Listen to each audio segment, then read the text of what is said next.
Amira Wieligagen het gedroom daarvan om Holland's Got Talent te wen.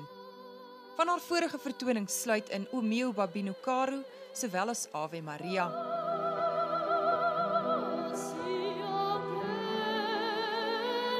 En gisterand met haar klokhelder Engelstem en 'n roerende weergawe van Nessim Dorma, het Amira haar pad oopgesing na wêreldroem.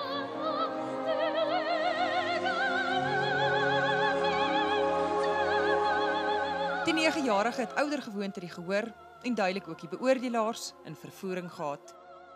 Sy het meer as 50% van televisiekykers se stemme gekry en so 7 ander finaliste in die eindronde uitgestof.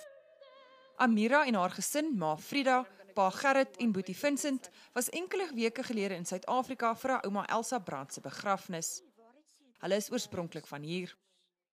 Enies het Brandt kort voor haar skielike dood in Potchefstroom besoek en daar het ouma Elsa haarself beskryf as Amira se grootste aanhanger.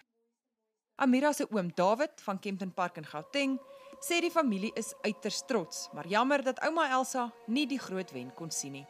Ons was geweldig opgewonde toe sy aanvanklik ingeskryf het. Toe my suster ons laat weet het sy gaan haar inskryf. Toe ons gedink dit is 'n ongelooflike geleentheid. Hoewel mens maar weet hoe realiteitsreekse gaan, het mens, jy weet, net 'n sekere verwagting en maar uit die aard van die saak weet ons sy sing geweldig mooi en ons het vir haar geskree al die pad en toe sy uiteindelik gisterand as wenner aangewys is, toe ons regtig trots gewees.